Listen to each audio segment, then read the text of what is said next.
est-ce que moi aussi j'irai au ciel? Est-ce que quelqu'un ira vraiment au ciel? Est-ce que quelqu'un, c'est pas cette affaire de ciel là, c'est difficile.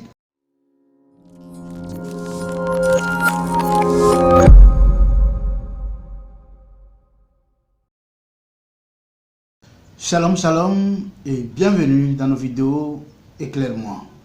Dans cette vidéo, nous reverrons encore sur ce sujet qui vous concerne, votre salut.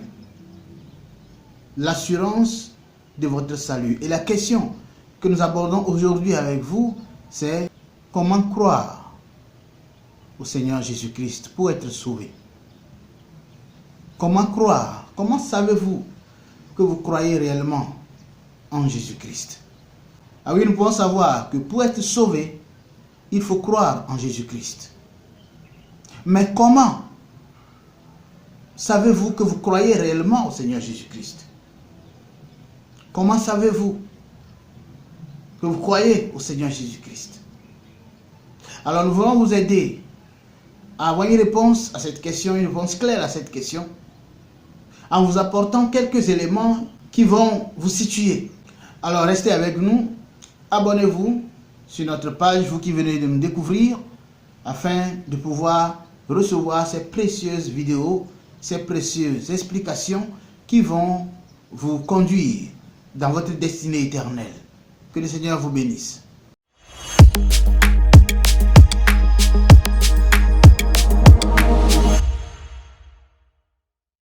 Alors, rapidement pour répondre à cette question, comment croire en Jésus-Christ pour être sauvé, nous allons vous développer 3 points importants. 3 points très importants sur la foi en Jésus-Christ pour le salut. Mais avant de développer ces 3 points avec vous, je voulais toucher un élément important, la repentance. La repentance, tout le monde l'associe aux conditions du salut. Mais ça n'est pas une condition du salut. La repentance n'est pas une condition du salut. Dans la vidéo précédente, nous avons vu Jésus-Christ converser avec Nicodème sur ce que Nicodème était censé faire pour être sauvé, pour être né de nouveau. Jésus ne lui a pas parlé de la repentance. La repentance existe bel et bien, mais la repentance n'est pas une condition du salut. La repentance est une préparation du cœur et une préparation de la pensée pour pouvoir recevoir l'évangile. Se repentir, ou bien la repentance, c'est le mot grec métanoïa, qui signifie simplement changement de pensée, changement de mentalité. Alors le changement de pensée, tout le monde l'expérimente dans plusieurs domaines. L'auteur du véritable message de repentance, c'était Jean-Baptiste. Jean-Baptiste avait appelé beaucoup par son baptême à la repentance. Et beaucoup s'étaient fait baptiser. Mais laissez-moi vous dire que c'est les mêmes qui s'étaient fait baptiser par Jean-Baptiste. C'est les mêmes qui ont crié en demandant aux Romains de crucifier Jésus. La repentance peut être répétitive. On peut se repentir à plusieurs reprises dans une seule journée. Parce que c'est le changement de pensée, le changement de décision, le changement de route. Alors, quelle est la place de la repentance dans la vie de ceux qui cherchent Dieu? Déjà, le fait de décider de quitter le monde, de quitter les idoles, de quitter la mauvaise vie pour venir à Dieu, c'est la repentance. C'est la repentance. La repentance ne signifie pas l'abandon du péché. La Bible n'a jamais défini la repentance comme étant l'abandon du péché. Je ne sais pas où est-ce que les gens ont trouvé cette définition, mais la définition de la repentance, ce n'est pas l'abandon des péchés. Parce que c'est impossible. L'abandon des péchés est impossible. Il n'y a que Dieu qui enlève, qui ôte. C'est pourquoi quand Jean finit de baptiser le Seigneur Jésus-Christ, il dit quoi? Voici l'agneau de Dieu qui ôte le péché du monde, qui enlève, qui ôte le péché du monde. Et c'est de cela qu'il s'agit. Et c'est de cela qu'il s'agit. Fuir le péché, c'est bien. Mais il est mieux d'être soustrait de l'impact et de la puissance destructrice du péché. Fuir le péché, il n'y a rien de mal à ça. Ça, c'est le message qu'on entend aujourd'hui. Mais ça, ce n'est pas le message du Seigneur Jésus. Si c'était aussi facile de fuir le péché, alors Dieu nous demanderait tout de fuir le péché. Il ne fera aucun sacrifice pour le péché. Si j'ai menti, dites-le moi dans les commentaires. Si fuir le péché était suffisant pour être sauvé, pour aller au ciel, alors quelle est la raison pour laquelle le Seigneur Jésus-Christ est venu sur terre? Pourquoi est-il venu alors? Pourquoi a-t-il souffert tout ce qu'il a souffert? Et c'est parce que Dieu sait que le fait que nous cherchons à fuir le péché est tellement insuffisant. On peut vouloir fuir le péché, puisque nous savons ce qui est bon de ce qui est mauvais. Tout être humain sait ce qui est bon. L'apôtre Paul dit, dans Romains, je crois le chapitre 7, il dit, ce qui est bon, je le sais, mais n'habite pas en moi. Nous tous, nous savons ce qui est bon et ce qui n'est pas bon. Mais la réalité, la vérité, c'est que nous n'arrivons pas, tout comme Ève et Adam sont tombés ou étaient tombés dans le péché en mangeant le fruit défendu. Alors de la même manière, nous, la plupart du temps, nous sommes incapables de fuir le péché. Voilà pourquoi Jésus-Christ est descendu dans notre bassesse, dans notre monde, ce monde aussi méchant, ce monde aussi négatif. Jésus-Christ est descendu dedans. Pour faire quoi? Pour ôter le péché. Alléluia. Pour ôter le péché. C'est ce que la Bible dit. Qu'il a ôté le péché. Maintenant, est-ce que je vais vivre et prêcher et dire les choses selon les expériences que je fais, selon les choses que je vois, ou bien je vais les dire selon ce que la parole de Dieu dit? Parce que, il dit, le Fils de l'homme est venu pour détruire les œuvres du diable. Il est venu pour ôter le péché du monde. Le péché vient du diable. Le diable est l'auteur du péché. Et c'est lui qui le multiplie. Mais Jésus-Christ est venu, il a payé le prix, il s'est sacrifié afin que le péché soit ôté du monde. Alors, la repentance est bien. La repentance, on peut dire que ça veut dire fuir le péché, ça veut dire s'éloigner du péché, d'accord. Mais c'est insuffisant pour que vous alliez au ciel. C'est insuffisant pour que vous soyez sauvés. J'ai entendu un homme de Dieu dire que la condition du salut, c'est la foi en Jésus-Christ plus la sanctification. Je ne sais pas où nous tirons ce genre de déclaration. Mais quel est le résultat de la foi en Jésus-Christ? Qu'est-ce que la foi en Jésus-Christ nous apporte? La Bible dit, dans Ephésiens, chapitre 2, le verset 8, il dit que c'est par la grâce que vous êtes sauvés au moyen de la foi. Et cela ne vient pas de vous afin que personne ne se glorifie. Mais quand on nous dit aujourd'hui qu'il faut produire la sanctification, pour ajouter maintenant à la foi en Jésus-Christ, parce que la foi en Jésus-Christ seule serait insuffisante pour sauver. Quelle erreur! Quelle manière d'égarer le peuple de Dieu, d'égarer les élus. C'est la même chose qui a été enseignée par les faux docteurs à l'église de Galate, après le départ de l'apôtre Paul. Voilà pourquoi voilà pourquoi l'épître aux Galates existe dans la Bible. Parce que les gens sont venus dans cette église-là pour dire, pour enseigner qu'à part la foi en Jésus-Christ, c'est pas suffisant. Il faut maintenant ajouter les œuvres. Il faut maintenant ajouter la sanctification. Et ils sont allés jusqu'à imposer la circoncision à des gens que Christ a rachetés par son sang. C'est la même chose que nous voyons les gens faire aujourd'hui. Ils vous disent que la foi en Jésus-Christ seule est insuffisante.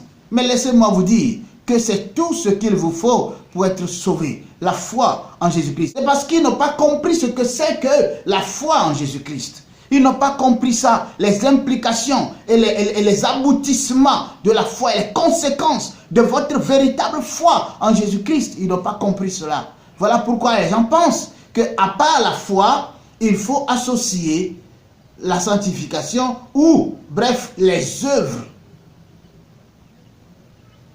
Les œuvres ne s'associent pas à la foi pour produire votre salut.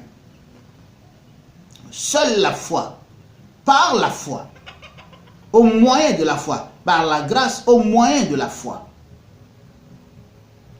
Donc c'est ce que nous avons besoin de comprendre,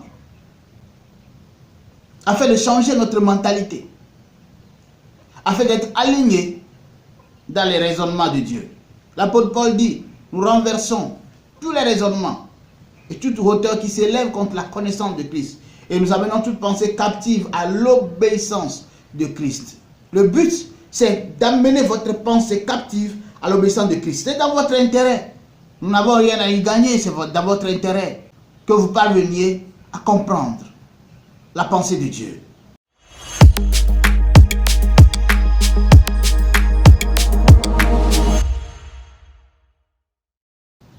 Alors, premièrement, comment croire en Jésus-Christ? Comment savoir que j'ai la foi en Jésus-Christ? Premier point. Avant de croire en Jésus-Christ, il faut connaître ton besoin. Il faut savoir que tu es un pécheur. Un pécheur que Dieu a aimé. Un pécheur qui est objet de l'amour de Dieu. Première chose, tu dois déclarer, je suis pécheur. Il y a des gens qui se sentent, vous savez pourquoi des gens ont des problèmes, certains problèmes, ils tombent dans certaines choses. Je ne parle pas de tout le monde, je parle de ceux qui vont à l'église. Mais qui tombent dans des choses bizarres. Des choses qu'eux-mêmes ils n'ont jamais rêvé, qui pourraient tomber dedans un jour.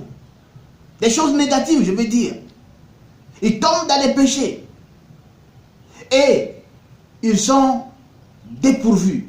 Ils sont mélangés. Ils sont surpris eux-mêmes de se voir capables de commettre de telles choses. Je suis né dans une famille chrétienne. J'ai été bercé par l'éducation chrétienne en fait. Et donc c'est dans cet esprit-là que j'ai grandi. Avec... De parents tous deux chrétiens? Oui, les parents sont chrétiens. Je suis né, ils étaient déjà chrétiens, je suis né. Voilà, donc j'ai grandi dans cette éducation spirituelle-là. Voilà. En fait, Ruth est enceinte. Je ne suis pas bien saisie là. Vous avez entendu quelque chose? Non, j'ai pas compris. J'ai dit que Ruth est enceinte. Vous avez compris quelque chose encore là? Non. Là j'ai entendu mais j'ai toujours pas compris. Ruth est enceinte.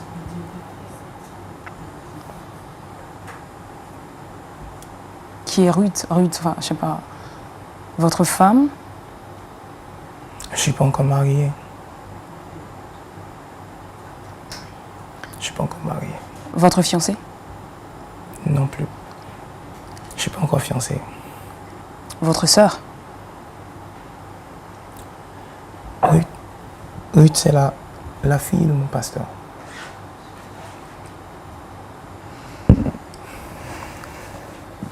Ruth, la fille de votre pasteur, est enceinte. Et en quoi est-ce que ça vous concerne?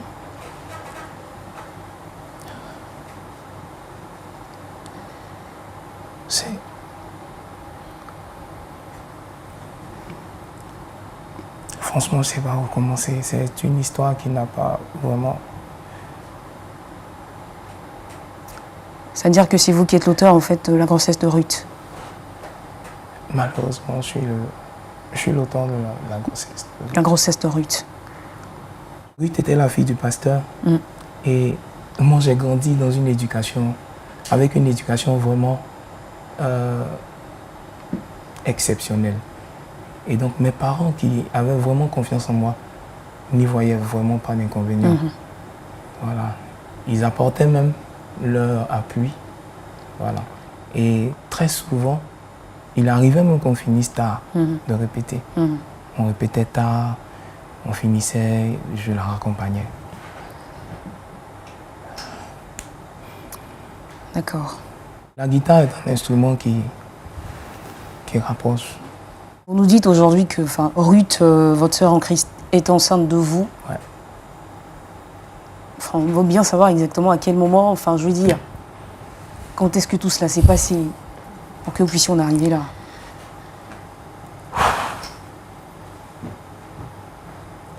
Je vous assure que je ne sais pas. Je ne sais franchement pas comment c'est arrivé. Vous savez pourquoi Dieu leur fait ça? Je vais vous le dire. Parce qu'ils ont toujours pensé qu'ils sont mieux que les autres. Parce qu'ils ont toujours pensé que c'est leur sanctification qui les sauverait. Et Dieu dans sa grâce et dans son amour, les pousse dans ce qu'eux-mêmes peuvent appeler les péchés graves. Ma vie, je l'ai dédiée à Dieu depuis mon enfance. Je me suis gardé.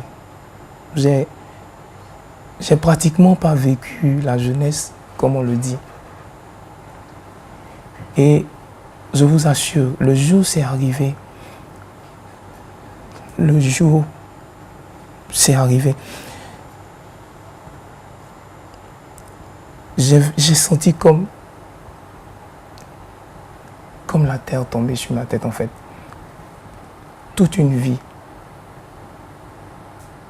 Je vous assure que j'ai tout à coup coupé. Je me retrouvais plus. J'ai vu ma vie que j'ai sacrifiée en fait. Ma jeunesse que j'ai donnée à Dieu en fait. J'ai vu comme ce jour-là, j'ai vu comme toute ma vie défiler devant moi. C'était un chaos total. Je n'étais plus moi-même. J'ai carrément vu ma vie partir en fumée. Une vie de consécration, une vie de sanctification pour une seule journée. Une seule journée. Je ne sais même pas comment c'est arrivé. Afin qu'ils réalisent leur état, vous devez réaliser d'abord votre état, votre situation. Vous devez la réaliser.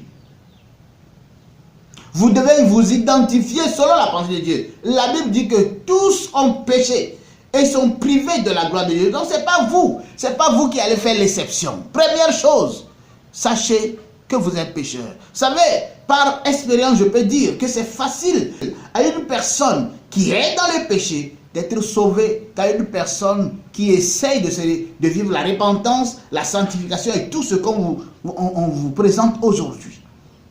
C'est très difficile pour ce genre de personnes. Ceux qui s'appuient sur leur propre sanctification, leur propre œuvre. C'est difficile pour eux. Voilà pourquoi Jésus a dit, il est plus facile à un chameau d'entrer par le bout d'une aiguille qu'à un riche d'entrer dans le royaume de Dieu. Les riches, ce n'est pas forcément avoir les biens matériels ou de l'argent. La richesse, c'est aussi les choses erronées qu'on nous a données, qu'on a mangées, et on est tellement rassasié qu'on croit qu'on a tout alors qu'on n'a rien. Alors, ce que Dieu attend de vous premièrement, c'est que vous identifiez votre problème et de reconnaître que vous êtes pécheur. Ne cessez jamais de reconnaître cela. Peu importe ce que vous vivez, peu importe la réalité dans laquelle vous êtes, peu importe la situation que vous connaissez, peu importe si elle s'améliore ou ne s'améliore pas, chaque fois que vous vous adressez à Dieu, reconnaissez que vous êtes un pécheur. Reconnaissez cela. Jésus-Christ est venu pour les malades, rappelez-vous. C'est ce qu'il a dit. Il ne suis pas venu pour ceux qui se portent bien, je suis venu pour les malades. Alors si vous reconnaissez que vous êtes malade, alors là, il est venu pour vous. Mais si vous avez du mal à reconnaître cela, si vous pensez que vous devez vous laver, vous purifier avant de vous approcher de Jésus, avant de vous approcher de Dieu, il faut d'abord, parce que Dieu dit, il a dit dans l'Ancien Testament à Moïse et aux enfants d'Israël, je suis saint, donc soyez aussi saints. Ça veut dire, et vous comprenez ça à tort, que vous devez vous sanctifier avant de venir vers Jésus, avant de vous approcher de Jésus, vous vous disqualifiez déjà. Pourquoi? Parce que Jésus-Christ est venu pour ceux qui sont sales et non pas pour ceux qui peuvent se laver tout seuls avant de s'approcher de lui. Non, c'est ce qu'il faut. C'est contre nature, c'est vrai. Humainement parlant, c'est pas normal, c'est vrai. Mais c'est ça la pensée de Dieu. C'est cela la pensée de Dieu. Dieu n'attend pas que vous veniez vers lui en étant propre. Non. Si vous essayez même de venir à lui en état propre, il va vous prouver que vous ne l'êtes pas. Et si vous essayez de lui démontrer que vous l'êtes, il va vous pousser dans la boue lui-même. Dieu, il dit, je crée la lumière, je forme la lumière, je crée les ténèbres. Il dit, moi les ténèbres, je fais toutes ces choses. Il faut volontairement, il va vous pousser dans la boue. Parce qu'il a besoin de gagner votre cœur. Il a besoin de vous, tout entier. il nous a manifesté sa grâce.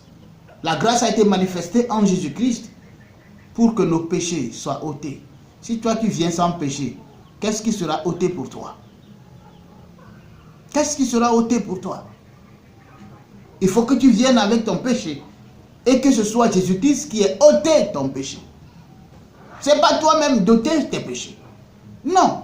Si tu penses que c'est à toi-même d'ôter tes péchés, tu es en train de rendre inutile la souffrance, toute la peine que la divinité entière avait connue pour toi. Pour toi. Tu es en train d'annuler cela. Tu es en train de l'anéantir. Alors sachons, comprenons que ce sont des pécheurs que Dieu désire. Ce sont des pécheurs que Dieu cherche pour sauver. C'est eux qui ont besoin d'être sauvés. Dieu veut sauver des pécheurs. La Bible dit qu'il a renfermé tous les hommes dans la désobéissance afin de faire grâce et miséricorde à tous. Donc si vous remarquez comme étant un grand pécheur, alors vous êtes candidat de la grâce de Dieu. Reconnaissez cela. Alors vous êtes candidat pour la grâce parfaite de Dieu et pour le salut de votre âme. C'est que vous êtes, si vous retrouvez un grand pécheur, c'est que vous êtes un grand sauvé. Deuxième point, comment croire en Jésus-Christ? On a vu le premier point, c'est de se reconnaître comme étant pécheur. Deuxième point, c'est de recevoir le pardon de ses péchés. Recevoir le pardon de ses péchés. Tu t'es reconnu pécheur et tu sais que tu es malpropre. Maintenant, la garantie, c'est que quand tu t'approches de Christ, il te tend le sang qui a été versé.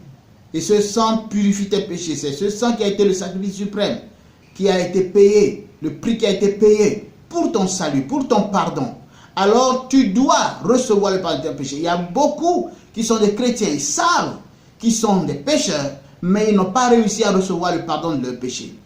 On ne reçoit pas le pardon des péchés en demandant pardon. Je ne dis pas que lorsque vous allez vous reconnaître pécheur, il faut dire Seigneur, pardonne mes péchés. Tous les jours tu te lèves, Seigneur, pardonne mes péchés. Non. Il faut maintenant que par la foi et par assurance, conviction intérieure, tu dises Seigneur, merci parce que tu as pardonné tous mes péchés par le sang de Jésus-Christ à la croix. Parce que c'est pour cela que le sang a été versé. Ce n'est pas pour les démons. Ce n'est pas pour qu'on l'utilise contre les démons que le sang de Jésus a été versé. Mais c'est pour le pardon de tes péchés. Regardez ce que Dieu a dit à l'apôtre Paul dans le livre de Actes. Actes chapitre 26, versets 17 et 18. Actes 26, versets 17 et 18. Dieu dit à l'apôtre Paul, le Seigneur Jésus lui dit, je t'ai choisi du milieu de ce peuple et du milieu des païens vers qui je t'envoie, afin que tu leur ouvres les yeux, pour qu'ils passent des ténèbres à la lumière et de la puissance de Satan à Dieu, pour qu'ils reçoivent par la foi en moi le pardon des péchés et l'héritage des sanctifiés. Par la foi en Jésus-Christ, nous recevons le pardon des péchés, qui nous conduit maintenant à la réception de l'héritage avec les sanctifiés. Donc, l'étape suivante, lorsque vous vous identifiez comme étant pécheur, vous seul saurez le type de pécheur que vous êtes, mais lorsque vous vous identifiez comme étant pécheur, alors l'étape suivante, c'est que vous recevez le pardon de vos péchés. Et ça, c'est le plus grand souci de Dieu.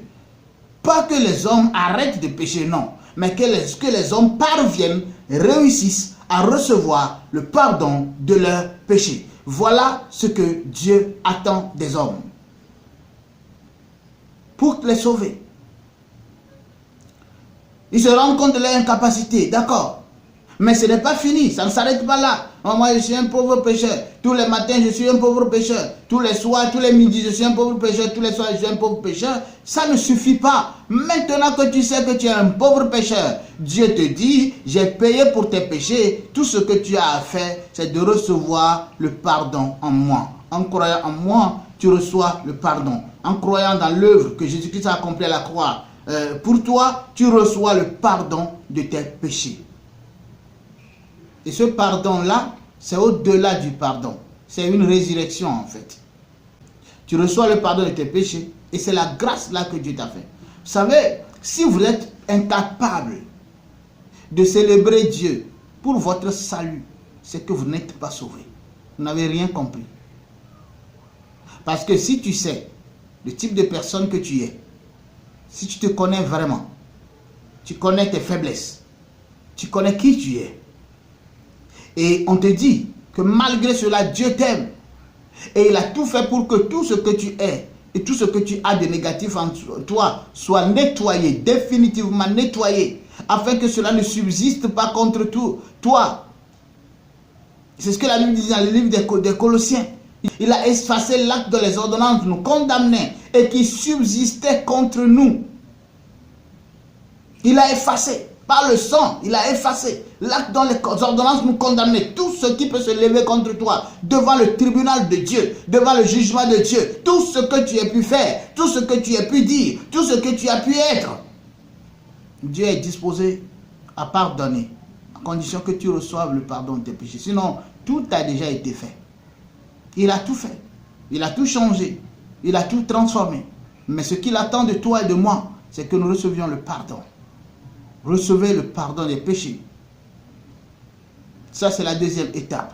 Et la dernière étape, c'est maintenant de croire que vous êtes sauvés. Croyez que maintenant, puisque vos péchés ont été pardonnés, puisque c'est les péchés, le problème de l'homme, c'est les péchés. Le problème de l'homme avec Dieu, c'est les péchés. Puisque vos péchés ont été pardonnés, puisque votre transgression n'existe plus, alors Dieu n'a plus aucune raison de vous en vouloir. Il n'a plus aucune raison de vous maintenir à l'écart. Donc, c'est vous qui choisissez. Dans tout ça là, c'est des choses qui ont été déjà faites, qui ont été déjà dites. Ce n'est pas vous qui les inventez. Vous n'êtes pas le premier sur terre. Ce n'est pas vous qui les inventez. Ça a déjà été dit. Ça a été déjà fait.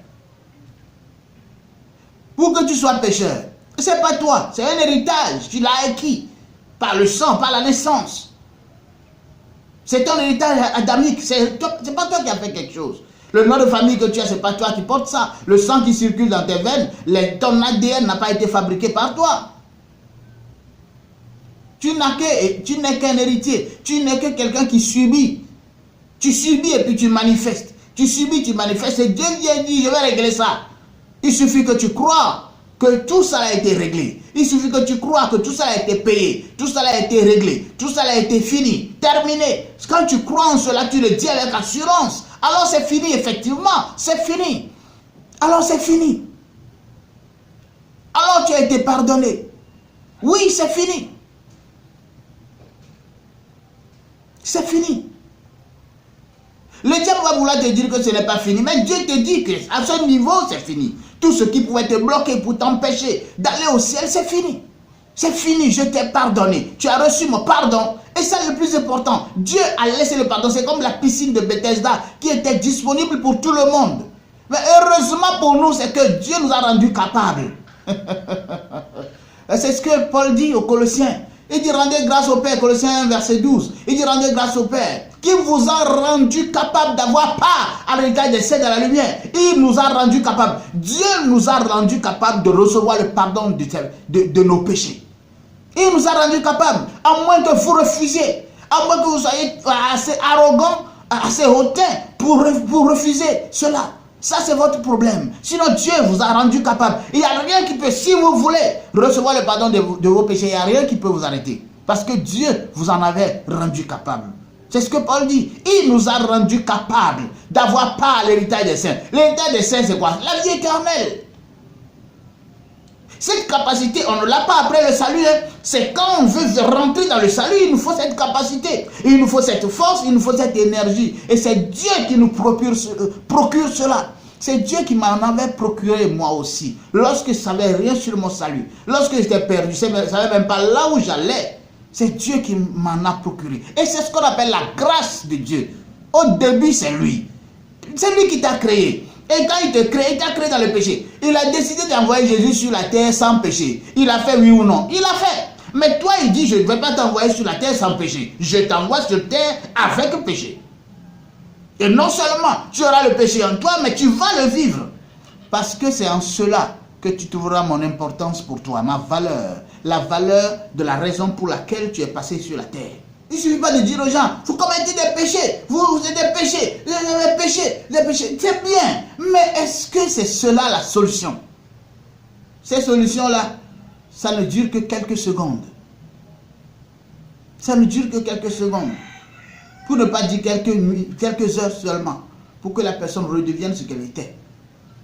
Parce que ce n'est pas quand on dit à quelqu'un qu'il est pécheur que cela le change.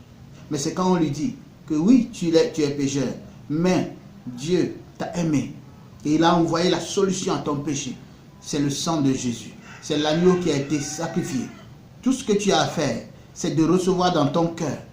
Oui, Seigneur, j'ai reçu le pardon de mes péchés. L'apôtre Paul l'a dit dans Romains chapitre 10, à partir du verset 6.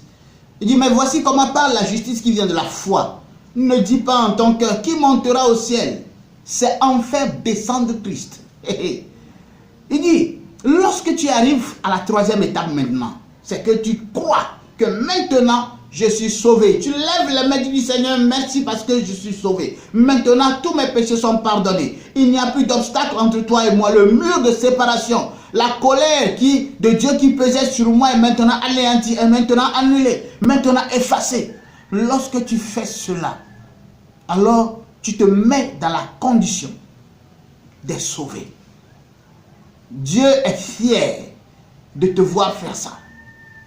Il est heureux. Il y a la joie au ciel.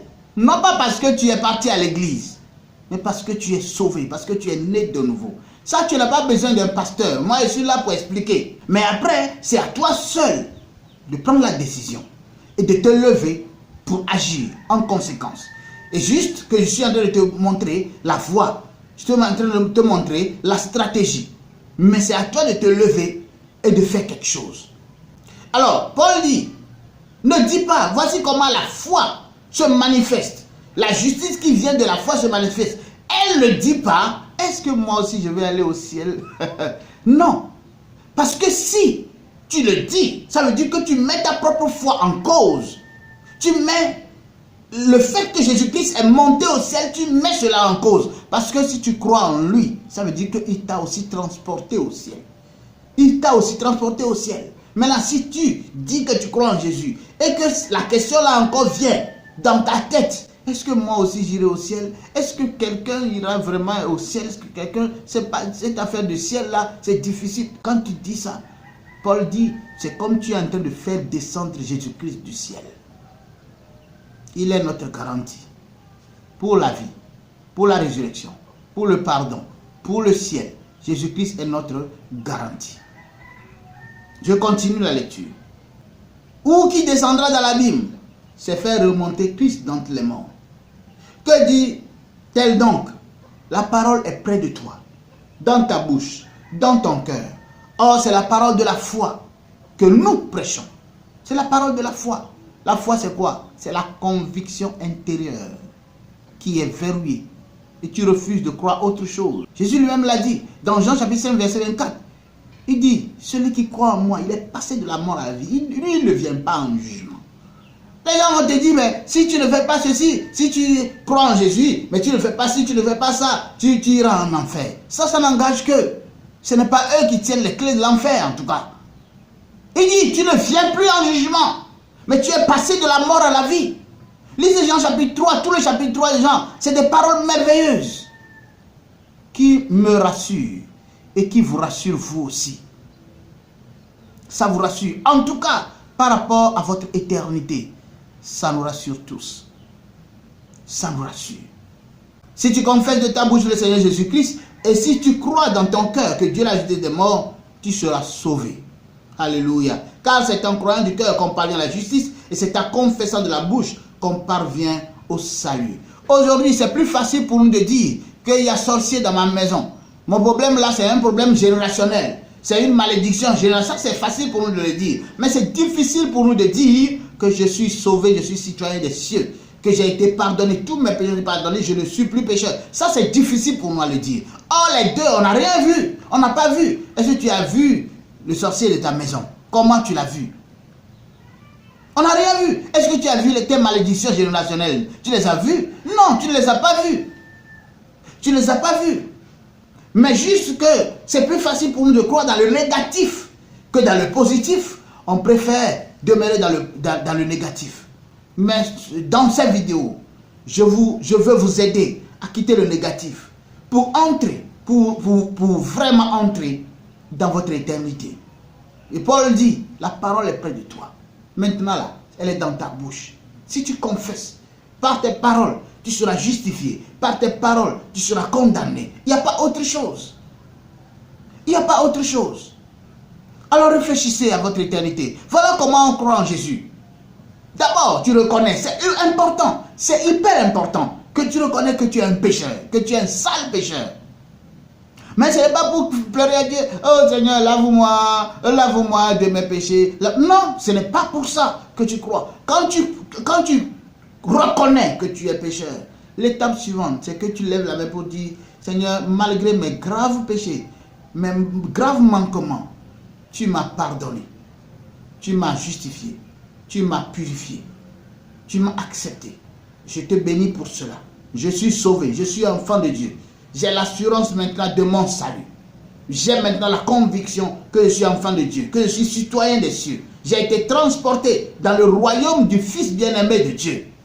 Je suis en Christ et Christ est en Dieu, assis à la droite du Père. Lorsque tu confesses ces choses, c'est la preuve que tu crois réellement en Jésus-Christ. Mais si tu dis que tu crois en Jésus, et c'est seulement pour régler tes problèmes que tu crois en Jésus, c'est seulement pour guérir ta maladie que tu crois en Jésus, c'est seulement pour te donner du travail que tu crois en Jésus, c'est seulement pour te donner mari, enfant, je ne sais pas, voyage et tout ce dont nous pensons avoir besoin, là, vous vous trichez.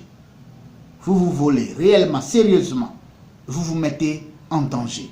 Changeons les mentalités maintenant et revenons à Christ, qui est la lumière, qui est la vie, afin que nous puissions un jour nous retrouver là-bas. Le jour où il reviendra nous chercher, qu'on se retrouve là-bas et que vous puissiez me dire que c'est par vos vidéos que j'ai été sauvé, que j'ai reçu l'assurance de mon salut, que j'ai été libéré. Je ne peux pas vous raconter les témoignages.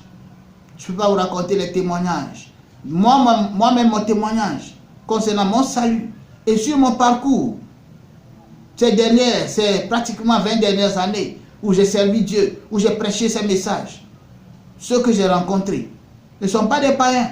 Je veux dire, ne sont pas les gens qui ne vont pas à l'église. C'est des gens qui vont à l'église, mais qui ne sont pas sauvés. Mais qui sont dans l'incertitude totale et parfaite de leur salut. Mais aujourd'hui, Dieu change cette condition pour vous. Dieu change votre condition. Répétez ces paroles, cette prière avec moi. Seigneur Jésus, je te remercie pour tout ce que je viens d'écouter. Seigneur, je reconnais que je suis pécheur. Je veux vivre la sanctification, mais je n'y arrive pas. Je veux vraiment faire comme les autres font, mais je n'y arrive pas. Et tous les jours, j'ai peur de l'enfer. Tous les jours, quand on mentionne l'enfer, mon cœur saute.